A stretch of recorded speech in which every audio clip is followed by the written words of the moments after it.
Cordial saludo, tutora. Mi nombre es Stephanie Granados, soy estudiante de la Universidad Nacional Abierta a Distancia. Estoy en el grupo de Psicología Social. El código del grupo es 403019-22. Voy a aplicar el primer mapa conceptual, que es el imperio academicista por encima de la realidad histórica. Bueno, este está dividido en 4 puntos. El punto principal es el imperio académico, donde el autor nos argumenta que la psicología academicista se aleja de los problemas reales de las personas y de las comunidades. Bueno, una de sus características es el dominio sobre la realidad histórica. En América Latina, durante las dictaduras militares o conflictos armados, la psicología tradicional se ha centrado en diagnósticos individuales de estrés o ansiedad, sin reconocer cómo la represión, la violencia estatal y la desigualdad estructural afectan el bienestar mental de las personas. Su otra característica es la construcción de saberes desvinculados del contexto social. El DMS califica el duelo prolongado como un trastorno mental, sin tomar en cuenta que en algunas culturas indígenas o comunidades afectadas por la violencia y el conflicto armado, el duelo puede extenderse por largos periodos o formar parte de rituales colectivos. Aplicar estos criterios de forma rígida puede llevar a la patologización de experiencias normales dentro de ciertos contextos sociales, mostrando cómo el conocimiento psicológico puede estar desconectado de la realidad. La otra característica es la priorización de teorías sobre las experiencias reales. Después de la violencia en una región afectada por el conflicto armado, los psicólogos pueden aplicar terapias individuales basadas en modelos clínicos estandarizados, como la terapia cognitivo-conductual, sin tomar en cuenta que la comunidad tiene prácticas colectivas de sanación, como rituales, narración de historias o apoyo comunitario. Al imponer una teoría sin considerar la realidad y las experiencias de las personas, se corre el riesgo de invalidar sus propias formas de recuperación y de hacer que la intervención psicológica se vea menos efectiva.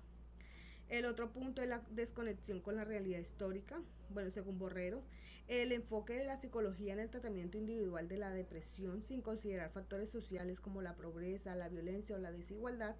Si un psicólogo solo aplica teorías universales sobre la salud mental sin tener en cuenta que una persona vive en un contexto de conflicto armado o desempleo extremo, está ignorando las condiciones históricas y sociopolíticas que afectan su bienestar.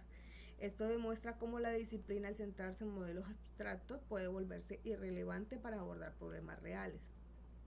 Su característica es la psicología influenciada por paradigmas egocéntricos. Por ejemplo, el uso de pruebas psicométricas diseñadas en países desarrollados para evaluar inteligencia o personalidad de comunidades indígenas o rurales de Latinoamérica.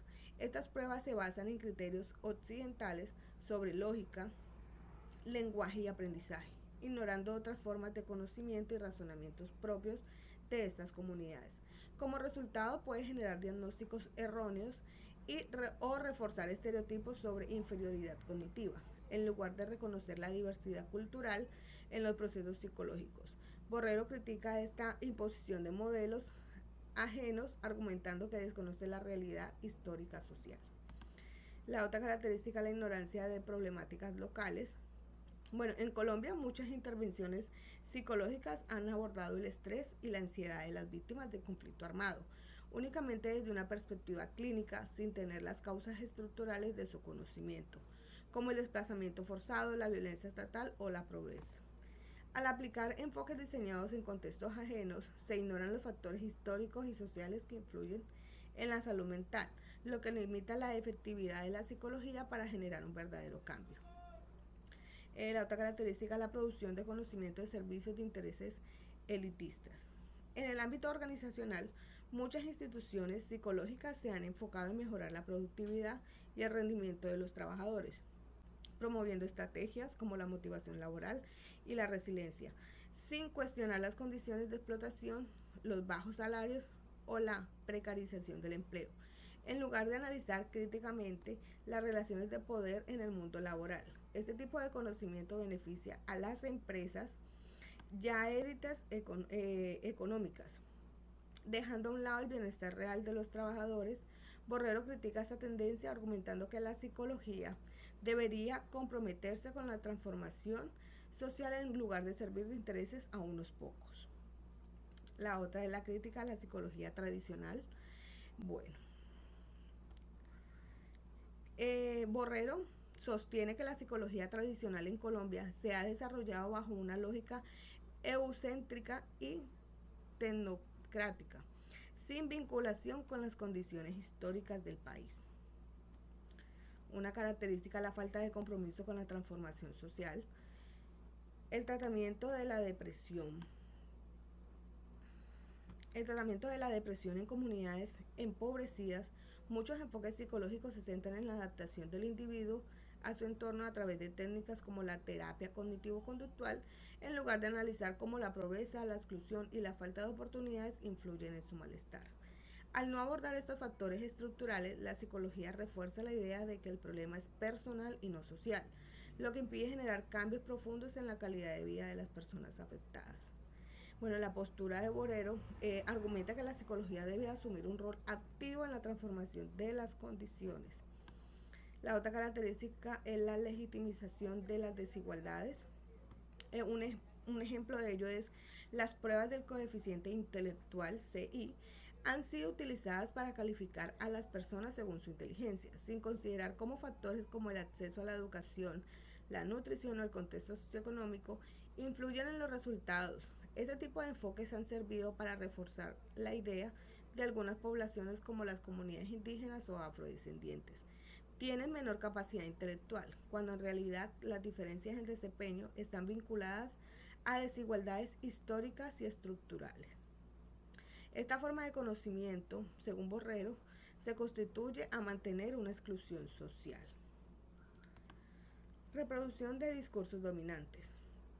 En el ámbito laboral, la psicología organizacional ha promovido conceptos como la meritocracia, afirmando que el éxito profesional depende del esfuerzo individual sin reconocer cómo los factores como la desigualdad económica, el nepotismo o la discriminación limitan oportunidades de muchas de las personas.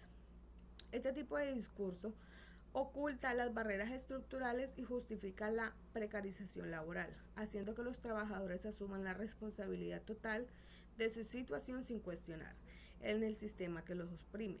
La crítica de Borrero es que este se convierte a la psicología en una herramienta para mantener el estatus que un lugar de una disciplina comprometida con una transformación social. Y el cuarto punto es la propuesta alternativa. En la psicología busca alejarse del acontecimiento tradicional y su falta de conexión con la realidad social e histórica.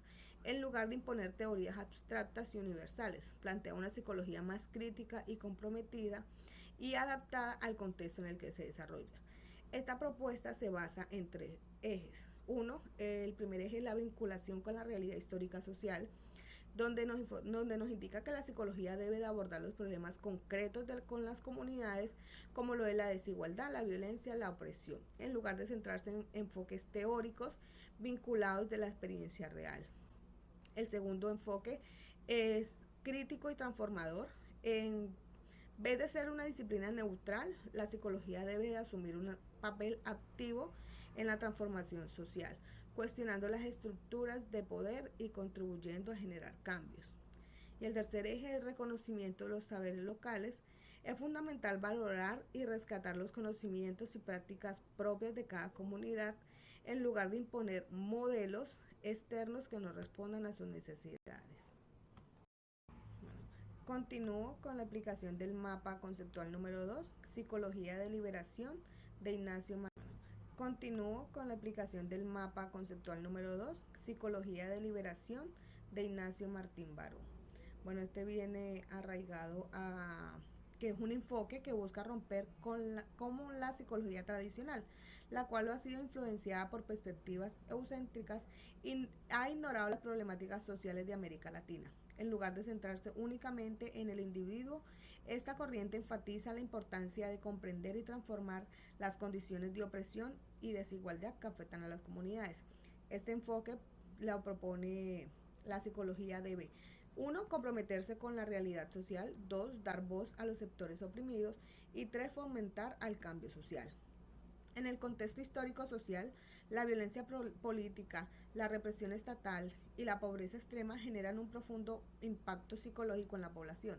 Sin embargo, en lugar de ver sufrimiento de las personas como un problema individual de ansiedad o depresión, Martín Baró argumenta que debía entenderse como dentro del contexto de opresión y miedo impuesto por el régimen. La crítica de la psicología tradicional, esta se basa en principios que buscan transformar la psicología en una herramienta para la justicia social y la emancipación de los pueblos. Algunos ejemplos concretos de estos principios son compromiso con la realidad social, conciencia y empoderamiento y transformación social. La metodología y las aplicaciones. Martín Barón proponía una psicología que no es solo estudiar la realidad, sino que ayudara a transformarla. Para esto utilizaba la investigación acción participativa, IAP, en la que los propios afectados por la justicia participan en el análisis de la resolución de sus problemas. Durante la Guerra Civil salvadoreña, Martín Baró trabajó con comunidades desplazadas y víctimas de la reparación y aplicó métodos como testimonios colectivos, trabajo comunitario y desmitificación ideológica. El impacto y el legado que esto tuvo es que el enfoque permitió que las comunidades no solo sanaran psicológicamente, sino que también desarrollaran una conciencia crítica y lucharan por sus derechos. Hoy en día la psicología de la liberación sigue siendo aplicada en contextos de violencia, desigualdad y exclusión social en América Latina y en el mundo. Y por último está el tercer mapa conceptual, que es la psicología y contexto social de Antonio Ovejero 2011. Bueno, este está dividido también en 4 puntos. El primero es el contexto histórico de la psicología social. Un ejemplo claro es el desarrollo que este puede llevar. Es el desarrollo que este puede ver la forma en que la psicología social respondió a la Segunda Guerra Mundial. Esta estaba influenciada. Antes de la guerra, la psicología social se centraba principalmente en el estudio de grupos y la influencia social en pequeños entornos, sin un enfoque en grandes conflictos sociales. Durante y después de la guerra, investigaciones como las de Kurt Lewin sobre el liderazgo y la dinámica de grupos ayudaron a entender cómo las ideologías y la propaganda influían en la conducta de las masas. De Salomon Asch y Stanley Milgram realizaron estudios sobre la obediencia y la conformidad, motivados por la necesidad de explicar cómo tantas personas participaron en actos atroces durante el nazismo. Se desarrollaron teorías sobre los prejuicios, la persecución y el comportamiento colectivo, lo que permitió entender fenómenos como la discriminación y la violencia. El tercer es el impacto social, es el impacto en la psicología social. Estos eventos marcaron un cambio en la disciplina, haciéndole más aplicada a los problemas sociales reales, como la discriminación, la guerra y la paz, la justicia social y la influencia de los medios de comunicación. Bueno, las críticas de la psicología social tradicional han sido criticadas por su excesivo énfasis en el individuo y su falta de compromiso con los problemas sociales. Se le ha señalado por centrarse en experimentos de laboratorio poco representativos de la realidad y por ignorar el impacto de factores estructurales como la desigualdad y la opresión. Las críticas desde la perspectiva de Ovejero son la falta del contexto social real, el énfasis en el individuo y la desconexión con el cambio social. Cuando hablamos de psicología social crítica, que es otro de los puntos, este cuestiona los enfoques tradicionales que han ignorado el papel de las estructuras de poder y la desigualdad en el comportamiento humano. En lugar de centrarse solo en procesos individuales, busca comprender cómo los sistemas sociales influyen en la subjetividad y cómo se pueden transformar condiciones de opresión. Tiene 3 puntos, que uno es el análisis de problemas, que desde una perspectiva tradicional, el racismo no puede estudiar solo un conjunto de prejuicios individuales. Sin embargo, la psicología social crítica entiende que el racismo como un sistema de opresión estructural sostenido por instituciones, discursos y prácticas sociales. El otro punto es la investigación crítica, que en lugar de centrarse únicamente en actitudes personales, un enfoque crítico analizaría cómo los medios de comunicación reproducen estereotipos racistas, de qué manera las leyes y políticas perpetúan la discriminación y cómo las experiencias de discriminación afectan la identidad y el bienestar psicológico de las personas racializadas. Y el tercero es la intervención para el cambio social.